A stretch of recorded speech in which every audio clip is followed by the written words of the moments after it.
Morning, everybody. Hope everybody's well. Welcome to the Boost. Hope you're doing great. Happy Thursday. The first week is charting on by, talking about resolutions and why they don't work, how to get around them. We began by understanding what does and doesn't work in our minds. If we don't have a resolution that we really care about, forget it. Just forget it. If our resolutions are like, I want to do that thing, forget it. We got to identify the want of want. We got to identify the thing that we really need to do. That's where we have to think about it. We got to identify the thing that we actually need to do. Now, when you make a resolution, you understand something, that you're going up against your brain. And you usually lose. Like, you against your brain usually loses. Because you have a brain to use your brain. So if it's you and your brain against your brain, like if it's you and your new brain against your old brain, you have a shot. But if it's you against your brain, no way. Right? I'm using this example because it's easy, but use whatever example you want. I don't want to eat bad anymore, or I don't want to eat after 8 o'clock anymore. Great. If your brain is used to eating after 8 o'clock, and there's 100 triggers around your house to do that, yeah, it's not going to really work. And even if you're like the most disciplined person, okay, maybe if you're so disciplined, fine. But you'll be using so much discipline to not eat at 8, you'll be, without even realizing it, you'll be taking away the discipline you need for work and relationships and whatever else. So I'm going to do something like that, just saying it, especially if it's not like the thing that you've really wanted to do, the want to want. You haven't dug in and said, if I could do one thing this year, it's this. It's the beginning of the end. I don't mean to be so non-enthusiastic about that. It's the beginning of the end. So how do you do it? So let's talk about it. That's what we're here for, right? We're here to talk about these things. Remember that resolutions are just promises. They're just decisions. They don't get you anywhere. They just, at best, change directions. They put you on a new path. Resolutions is like picking the highway to go on. You want to drive north or south or east or west. That's your resolution.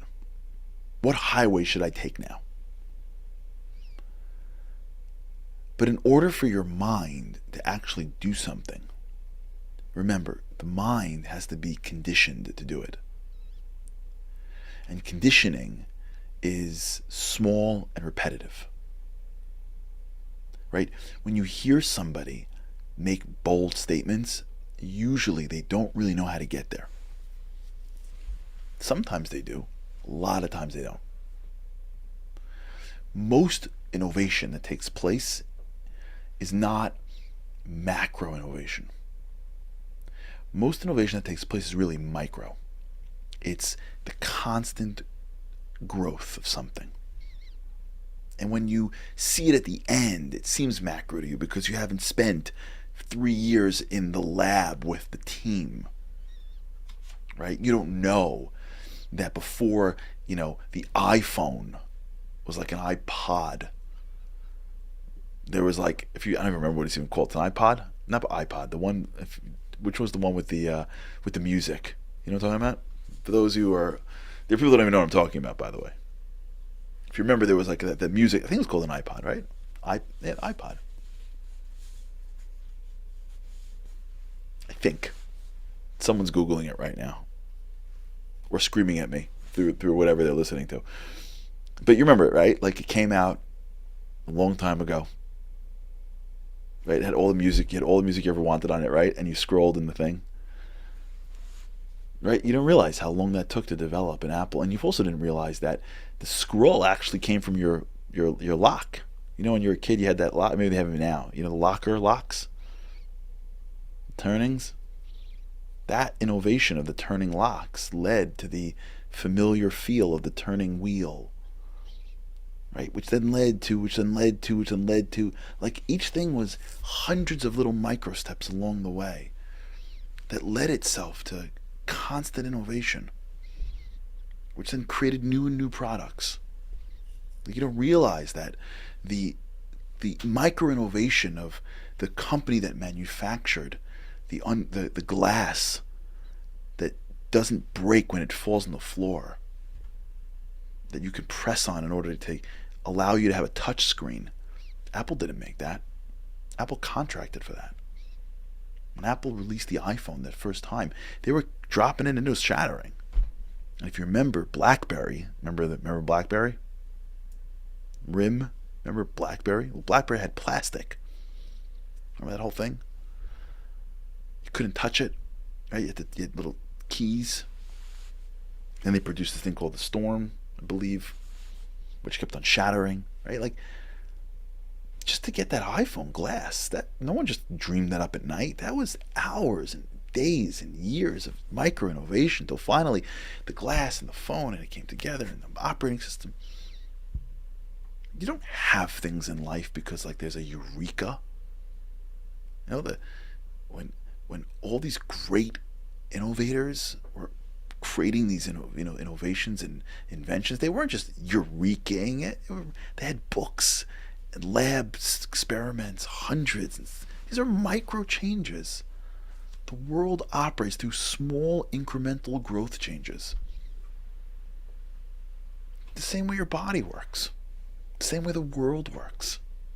You don't just wake up in the morning and you grow 5 feet. Small changes. That's how the world operates. That's how God created his world. Change takes place through consistent, repetitive, incremental moves. And when you see a big move, there's always the exceptions to the rule that God can do whatever he wants. But when you see big moves, usually the big moves is that you just haven't been to the party yet. You just showed up. Right? So that guy who is playing that guitar, you think that guy just like rolled out of bed and just ripped that up. You just haven't been to his house for the past decade. Right? The person who like just seems so smooth or has so much discipline or has so much strength and endurance or has such a tremendous skill or knew the answer to that question, you just think is brilliant. Okay, some people have more or less talents, but usually you just weren't around when they were studying forever. Incremental changes, small growth, consistent, repetitive. The boring part of changing your life, the boring routine of becoming great.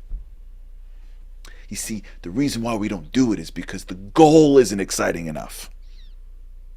Why would I go through hours and hours and hours of this repetitive, constant thing to do if I don't even care about the end?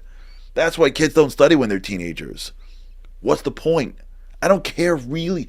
I want good grades, but I don't want it badly enough to go through the real process of studying and repetitive and reviewing and getting the material.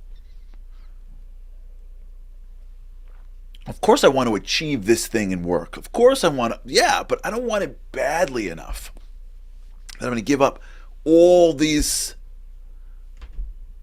normal life to repeat constantly again and again and again. I remember, I don't know if I told you the story about the guy who had the law school. For those of you who the lawyers that are listening, you remember 1L. 1L is like, it's like, you know, the Navy SEALs have something called Hell Week, right? The law students have it for a year. It's called 1L. So I remember when some kid asked me for advice. He says, if I go to 1L, like, can I still like watch football, twice a week, and then still go out with my friends, still play I still have 2 leagues that I'm part of, and I'm dating some. He's like, I don't really want to like do any of that work, but like, can I still do all of that and still at the same time do well in school? I'm like, no, you can't. Like, it doesn't work that way. You can't grow, and you can't review as many times as you need to understand the material as well as you need to compete at the level that you need to in 1L in a good school, or in any school for that matter, unless you have the time. If you don't want it, you ain't gonna get it. You see, when we skip steps and resolutions, we resolve to do things we don't really want to do because we haven't gone deep enough. We go up against our brain that's already neurologically programmed to something else, and we basically just ride this wave of I'm going to do it. So we live in la la land that it's already done in our minds, and then we wake up one morning and it's not done. But if we go through the steps of seeing that these resolutions really are flawed, and one of the key flaws is that I can't resolve and change my life. I'm up against a bigger foe. And then we say, wait, in order for me to actually want this thing, I gotta really dig. Because I'm in this world for a reason. There's something that I gotta do next. I don't know if my resolution is gonna be in 5 years from now, but right now, my year, I got something to become. There's things I gotta do. There's a person I gotta become. There's a relationship that I gotta form stronger bonds to. There's a strength that I gotta build. There's character that I have to work on. There are values that I need to embody. I got what I gotta do. And it's buried in under the world of I can'ts. I got to identify it in a moment of newness. Bring it out and say, I want this. And if I can picture myself at the end of this year having that, or getting close to that, I get up for that. Oh, I'd get up for that. If you don't have a goal that you get pumped for even the chance of having, you're not going to get up for it. And you haven't dug deep enough. Because if you're alive, you've got stuff to do. Period. End of story. If your eyes are open, we need you on this planet, or God needs you on this planet to do something. Your life ain't random. But if you're taking the time to get thinking about what your goal is, what your resolution really should be, what's the want to want, what's that deeper real need, you come up and then you say, well, how do I get there? You know how you get there? Repetition. Micro changes. I need to step right now, one step in that direction. What do I do today? What can I take on? What can I get rid of? What can I adjust that is small enough that it won't make me nuts, but is large enough that I will feel like I'm moving in the right direction, and that I can do every single day. Consistent. What can I do consistently so that my brain starts to create a new map? And the name of this map is called my goal. In your brain, there's going to be a new city that they're building. I see pictures sometimes of, cities. Israel's a young country. America is an old country, so it's hard to see that. Sometimes I see the Wild West and whatever, but Israel's a young country. Like in 1950, you see a picture like Tel Aviv, which now is like the most desirable city maybe on the planet.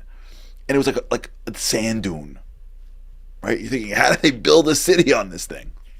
In your head, there's a little sand dune with a one flag in it, and it says your goal. And every single day, you're just building roads. You're putting up a store, you're building a road, you're adding a little building. Repetition.